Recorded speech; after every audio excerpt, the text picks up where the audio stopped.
But, you know, the thing about doing live events with the general education classes, especially this class, we don't have regular meetings. So I try to pick a time that maybe will work for people. And a lot of times I have a lot of students who are on the East Coast. So meeting around this time is helpful, like with lunch breaks and stuff. But this is the way it is for this time. And the good news is that it's recorded. So anyone who can't make it here today can watch the recording, and you're in the hot seat to ask all the important questions. So make sure you listen well and take good notes.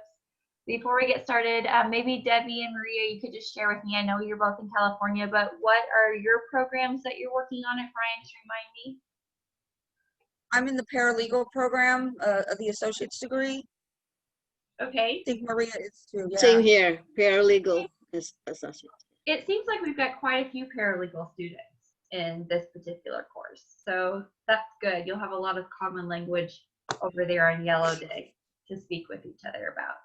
So let me hop right in. This is the intro to COM 115. I'm going to share the course expectations and what you can be looking forward to over the next 8 weeks, and kind of give you the heads up of what I'm looking for in your assignments, what I'm looking for in Yellow Dig, what you can expect from me, so that you can succeed in this class. Sound good? Sounds good. Sounds good to me too. So let's go ahead and we'll just start out by talking about the outlook for the course. So the course is divided into 2 chunks. In weeks 1 through 4, we're going to focus on the foundations of interpersonal communication. And in weeks 5 through 8, we're going to take that foundation and we're going to make specific applications. So with interpersonal communication, it's the study of communication between 2 people. So we've got intrapersonal communication is how we communicate with ourselves.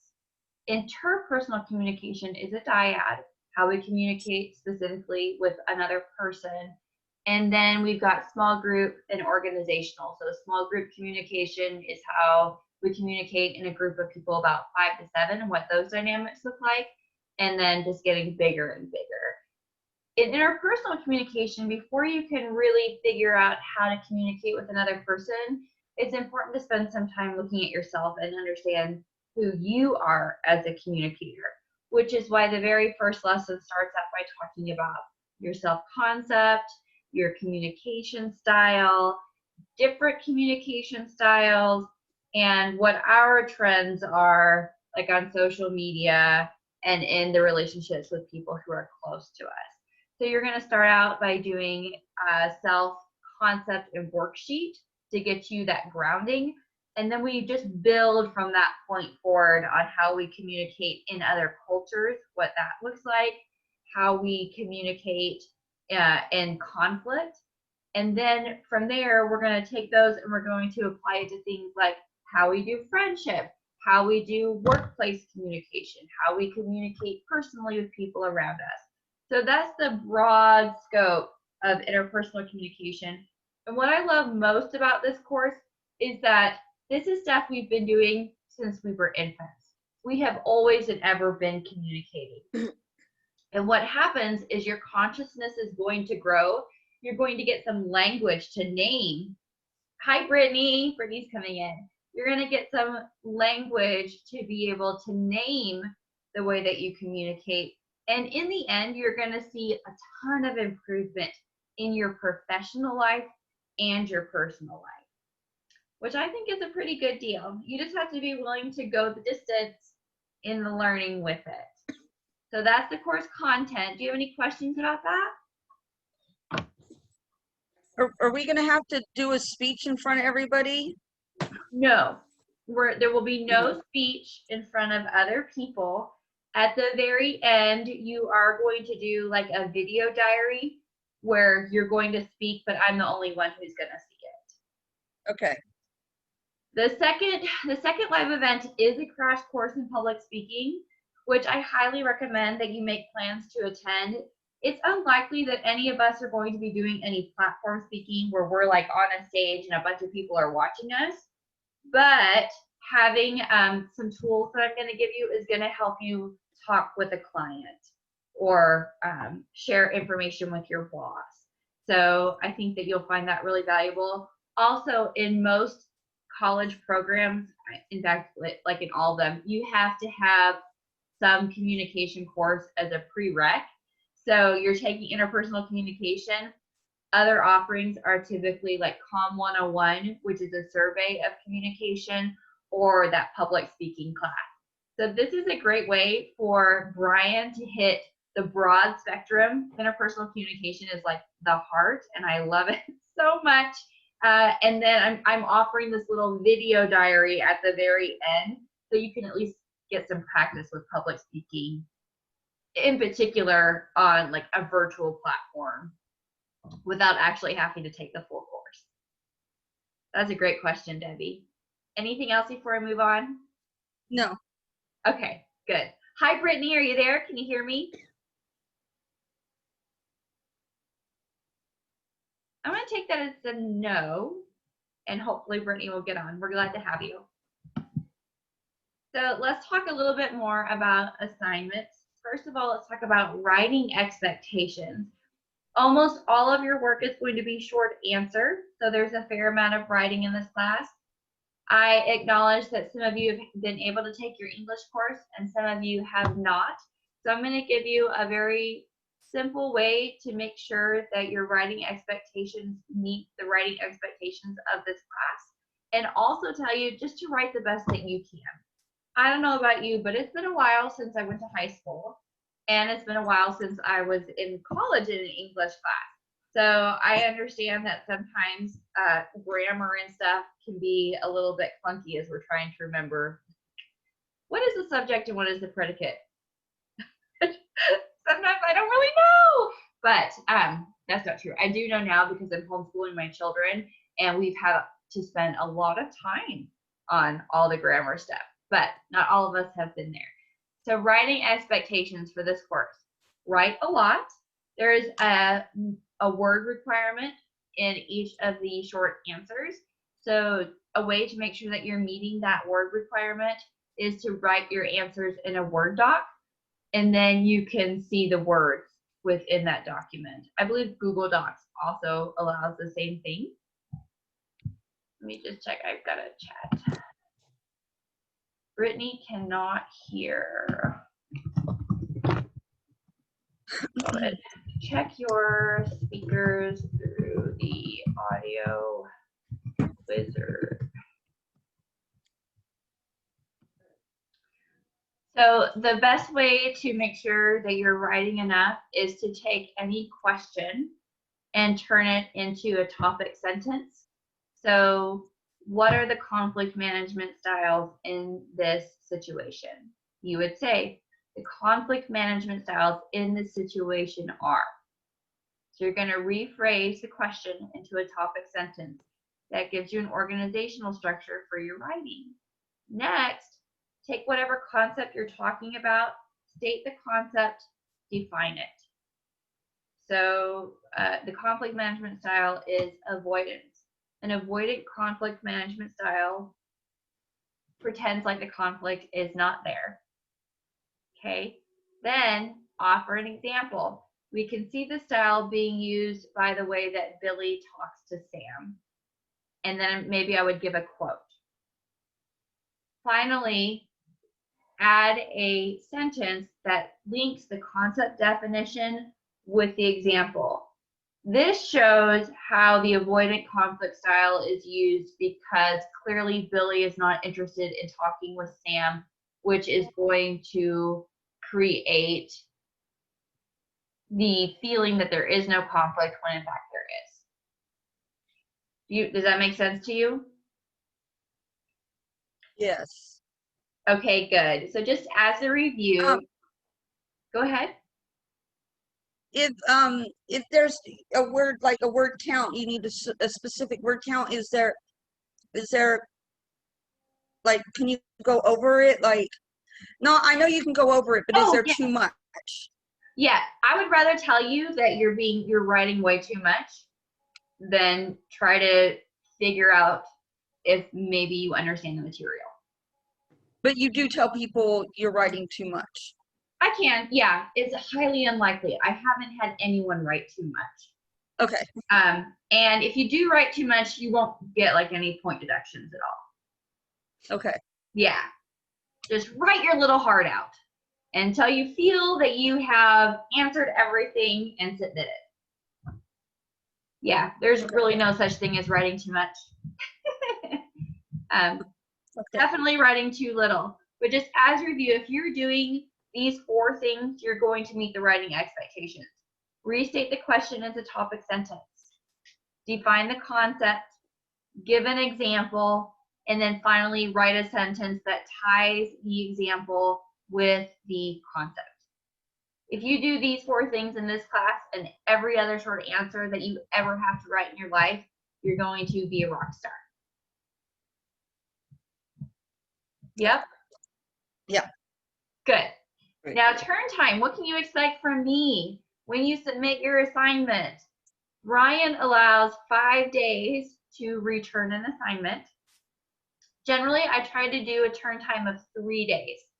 Occasionally, if my life gets super crazy, it will go to 5 days, but never, ever beyond that. You can usually expect to see your assignments return to you with feedback saying what you did well, exactly what you need to do to improve, and how you can resubmit the assignment. Always, always resubmit for more credit. In this class, at Bryan especially, this is very unique to Bryan University. You are able to resubmit for mastery as many times as you want. There is no reason why you can't get an A in this class. Everybody should be passing this class with 100%. Okay, so resubmit. Any questions on the turn time? No? We could, excuse me, we could let you know in case we need more time. We could Oh, text yes. you or link. Okay.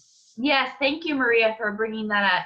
Absolutely. If you need more time, just communicate with me that you need more time, and I'm happy to work with you. Okay. Week assignments 1 through 3 are due by the end of week 4, and assignments 5 through 7 are due by the end of week 8. So there's plenty of lead time, and then if something happens and there's a crisis and we need to go beyond that, just let me know. I'm happy to work with you. I really want you to learn the material. I'd rather you take your time and learn the material, not procrastinate, than speed through it super fast just to get it turned in and not learn it. Because it's just really valuable material. Okay? Thank you. Good. Now I just need to check my chat box real quick. Let me talk to Brittany just a second.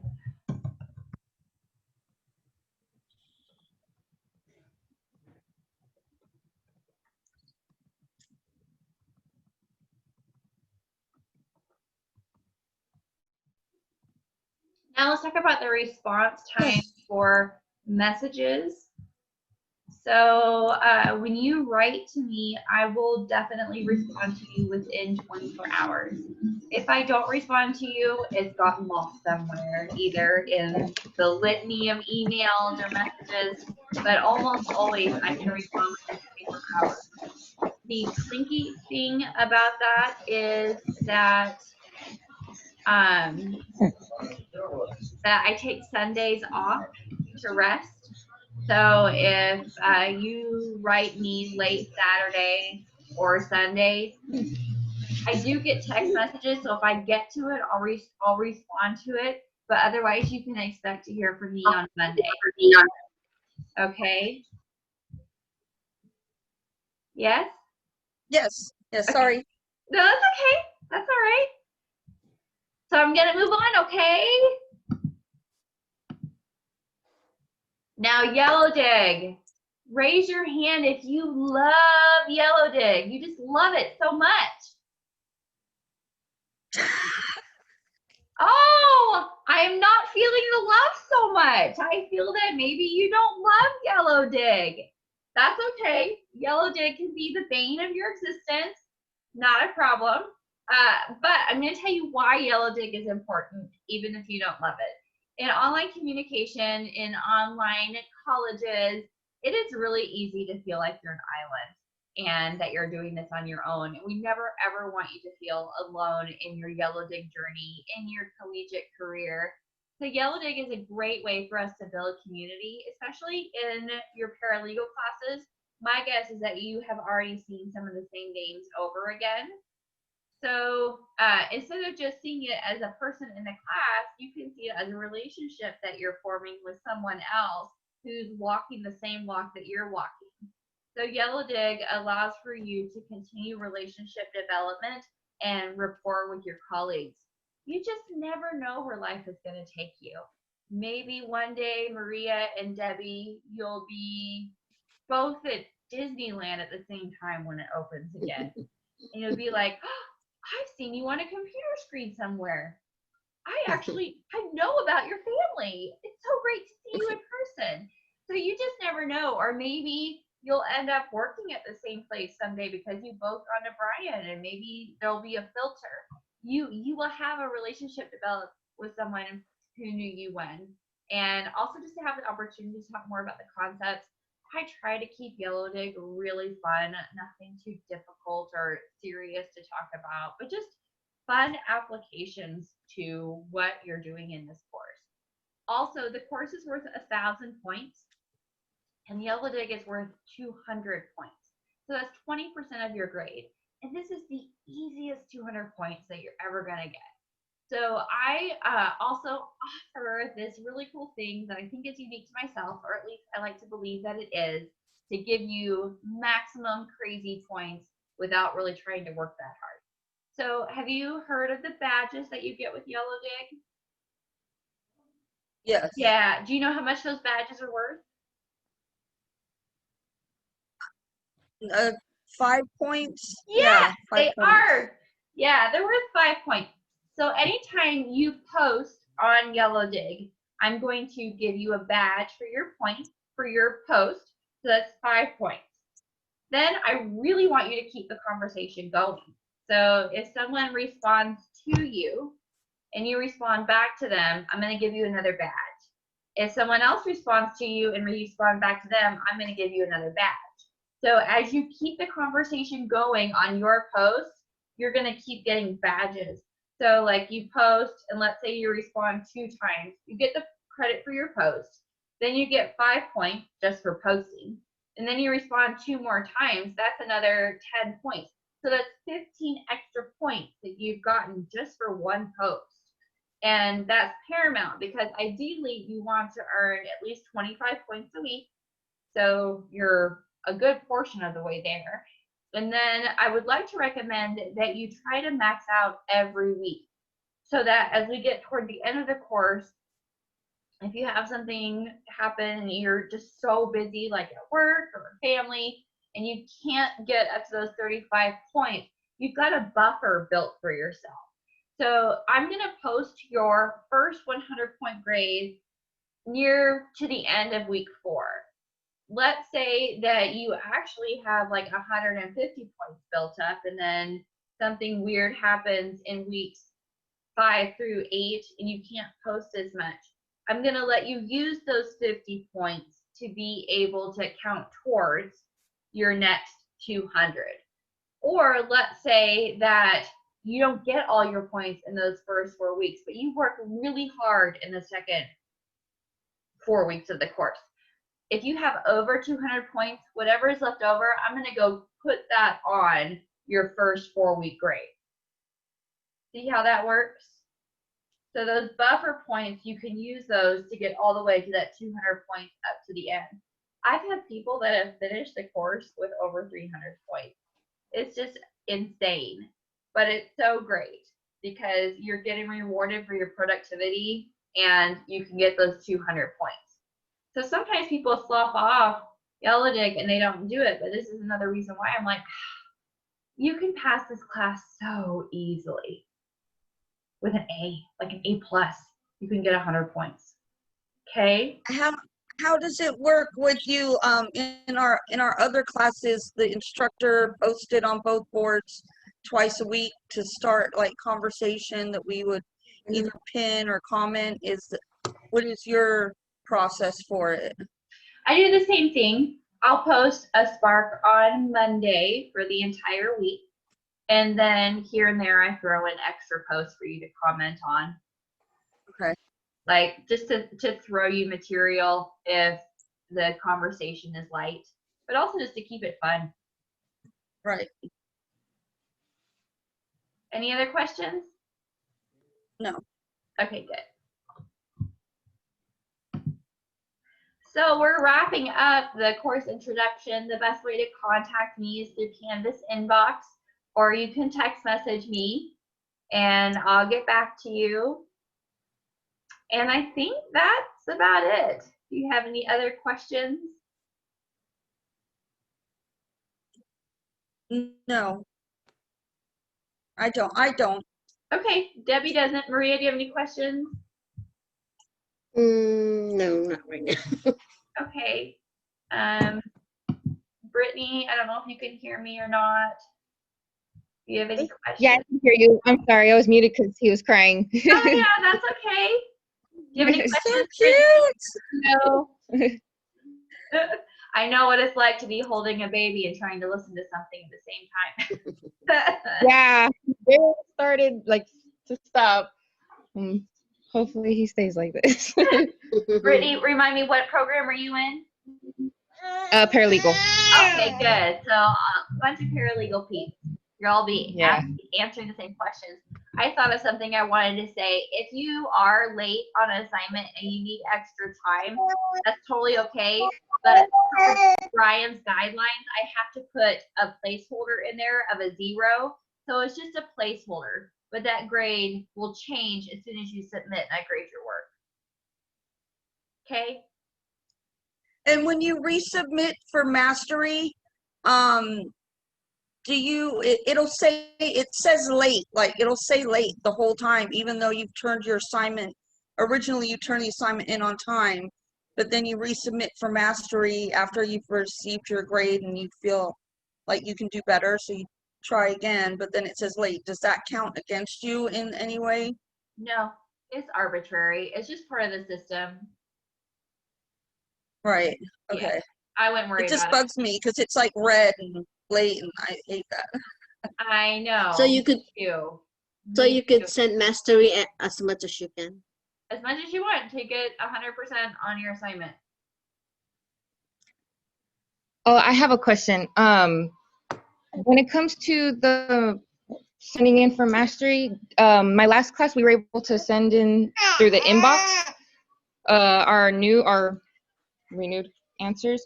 Can we do that with you, or do you rather us just send it in the way we first did it? I would rather see it the way you first did it. And Okay. even if you want to leave the other answers blank and just submit that one, you can do that. I just go back through and just tally up the grade. That's a great. Okay, perfect. Yeah. Thank you. You're welcome. Anything else? Nope. Oh, okay. Well, it's almost Friday. So I hope you enjoy your Thursday, and I really appreciate your time. Thank you so much for coming on to the event and learning more about the course and asking such good questions. I look forward to working with you. Thank you. Thanks. Thank you. Bye-bye. Thank Bye. you, everyone. Bye-bye. Bye.